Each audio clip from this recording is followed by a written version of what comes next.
Greetings, brethren. Housebooker Donkey here, and I'm trying out a new setup for the videos. I don't know how well this is gonna go, but we're just gonna attempt it because I'm sick of doing this at my painting desk because there's not enough space and it's just annoying.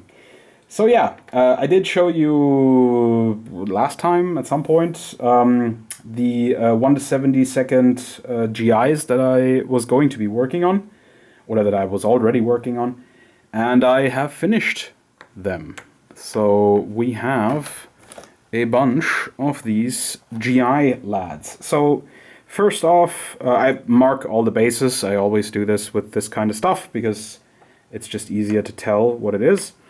So we have two of these casualty marker bases. I'm not entirely sure what I'm going to use these for, but they were in the pack, so I based them up, and so I have two of them. Yeah, we'll see how useful they end up being. Let me actually try to work the light a bit better. Let's see if I zoom in a bit more. Yeah, so, alright. So here we have ourselves a forward observer. Now, the miniature that I used for the forward observer, for the guy with the binoculars, that's not actually a guy with binoculars, that's actually a medic. If you look really closely, you can see there's sort of an indentation for a cross on his helmet, and there's he has a sort of an arm thing here. And that, I'm guessing it's some kind of pack that he's using. But yeah, I just painted him up as a forward observer anyway. I don't really care. Nobody's going to be able to tell when he's on the field. I have that same miniature here as a spotter for my sniper. As you can see, this is my sniper. And same medic as a spotter. Then we have the CO with his staff NCO on the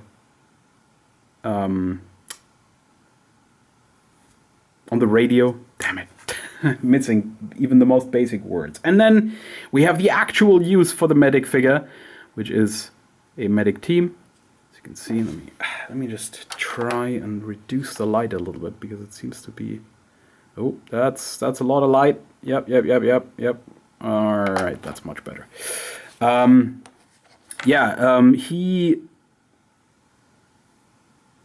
This was an interesting thing. I was trying to make a medic, right, when I was building these, but I didn't really notice that this was a medic figure. So initially I just had this guy, who I think is pulling the pin out of a hand grenade, actually. I just put him on the base with the wounded guy, and then had just a spare rifleman on the base. And I was like, oh yeah, I'll put a stretcher on this guy, and then he looks like he's hunched because he's lugging the stretcher, right? And then I realized, oh, this is actually a medic, so I put him on this base as well, and I gave them both, white helmets, and still gave him the stretcher, which I built from a bit of card and 2 bits from a pike that I had lying around. Just snipped that off. Rolled it into the card, and I think it looks fine as a stretcher. It looks like a stretcher, and yeah. So they are my medic team. The most, yeah, I don't know. It's quite useless in bolt action, really, but I like having a medic team because I don't know. It's just habit, I suppose. So yeah, that's the command section out of the way. And then we have, whoop-a-la, falling all over the place, we have 3 infantry squads.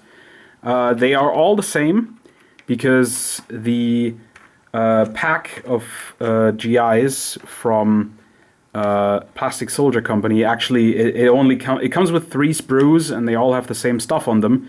And this is the only 10-man squad you can make. Pretty much, you have your NCO right here with a Thompson submachine gun. Then you have a couple of riflemen. This one carrying it. This one sort of leaning. This one sort of leaning forward. So I don't think you were able to see this one. This guy sort of marching for no reason. Then let me check. Nope, that's not the one. This one just sort of kneeling and firing. This one just sort of standing and firing. This one, which is probably the best sculpt, I would say. He's sort of advancing forward and firing. And then you have these two leaning forward ones. And they both have, like, they're slightly different sculpts, and they both have a BAR. And then there's also a standing one with a BAR. So in terms of bolt action, you can't actually play this as a unit, or generally you wouldn't be able to, because even the late war GI squads can only have 2 BARs. But I don't know, I don't really care. And then this guy here is the sniper, and I just cut off the scope. And yes, it's a bolt action rifle, but at this scale on the table, I mean, I'm sitting in front of it and I cannot tell the difference between the two. I had to actually, look up close to see which one of them is the sniper guy that I converted. And then, yeah, as I said, I have 2 more squads. As you can see, there is one, and then there is the other right there. But as I said, they're all the same. All the same figures, so you can see there's the advancing guy again, and the standing and shooting guy again, because yeah, they're all the same sculpt on this sprue. It's basically this set of figures, this set of figures on the sprue, and then this guy, one of the wounded guys, this guy for the radio. So you get a bunch of radio. This guy with the grenade, which I find silly because he doesn't actually have a rifle or anything. So you can't make him a rifleman with a grenade. He's just a guy that sort of looks like he really has to have a poo. Yeah, I don't know, but it's fine. I mean, the pack of these figures is really cheap. As I said, I'm pretty sure I bought this for 15 euros. And to get pretty much a full bolt action force, I mean, all this is missing is heavy weapons, right? And to get all that for 15 euros is pretty excellent.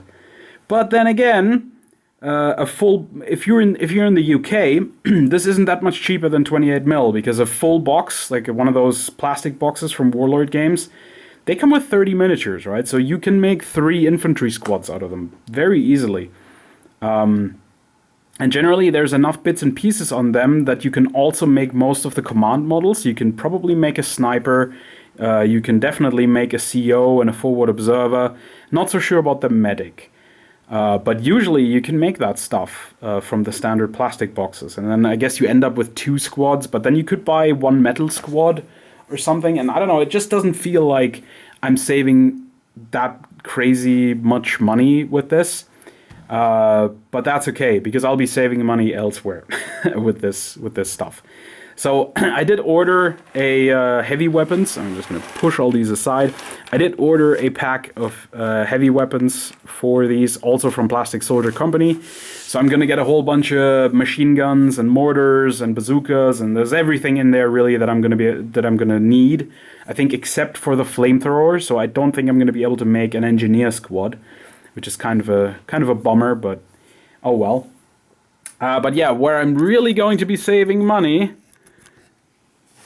as he pushes them a little bit further out of the frame, is with the tanks.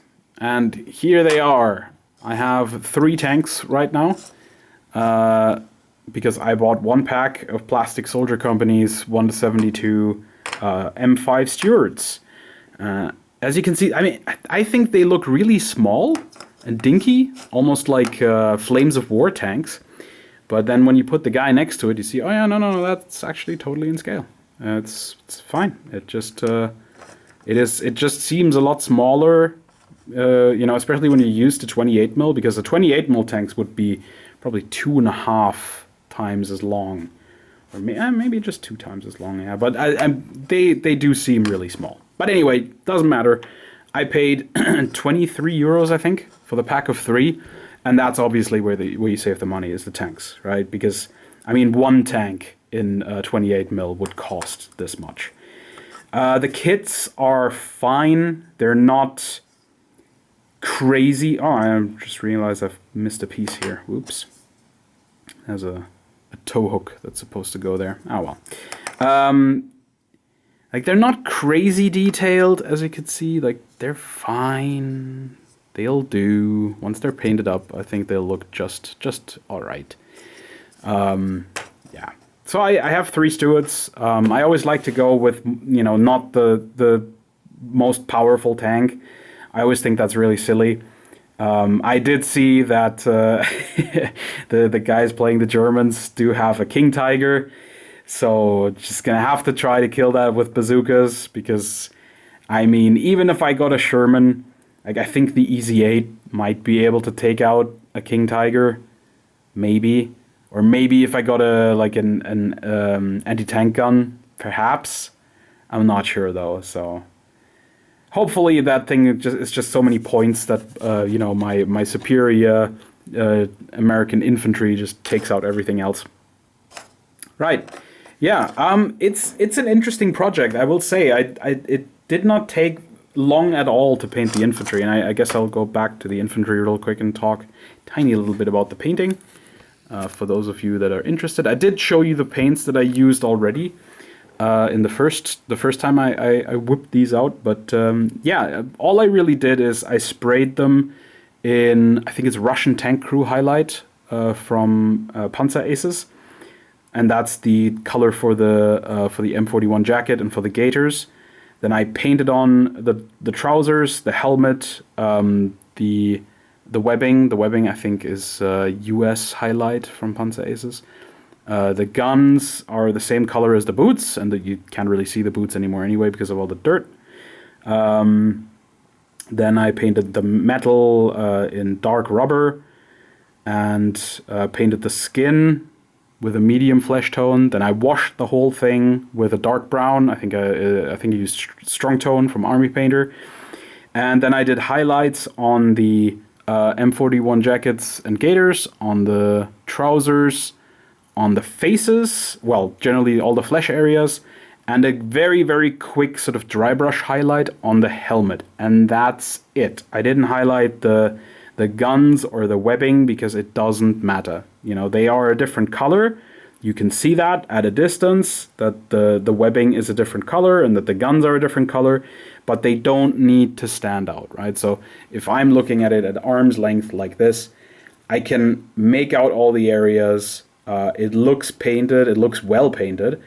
And, if you look close, you can see like, okay, yeah, there's some basic highlighting going on, and it's fine. It's good enough. But yeah, I was really surprised how quick this went. I think, including the basing, this whole lot of figures took me maybe 11 or 12 hours in total. So that's pretty damn good for a whole force of bolt action. I'm going to be interested to see how long these tanks take, because I haven't painted tanks in forever. I'm not much of like a sci-fi or World War II gamer, so I don't really paint tanks very often. Yeah, but we'll see. Anyway, that's pretty much all I wanted to show you. I'll definitely show you when these are done and when I have received the pack of the heavy weapons and painted those up. And I think that'll be the army for now. I might add some trucks later and some other stuff, but that stuff is just actual bloat, money bloat. And I kind of want to get through this project cheap for now. I just want to have a game in July or in June or when the game is.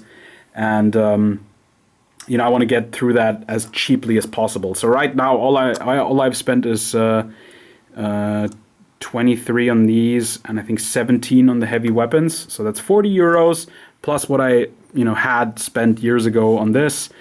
And that's okay. And in total, hopefully under 30 hours to paint.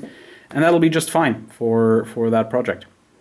All right, thank you very much for watching, and I'll be sure to show you progress on other things. I have a few things on the painting table, but I'll show you when those things are done. All right, take care, guys. Thank you very much for watching, and I hope I'll see you again in other videos. Bye-bye.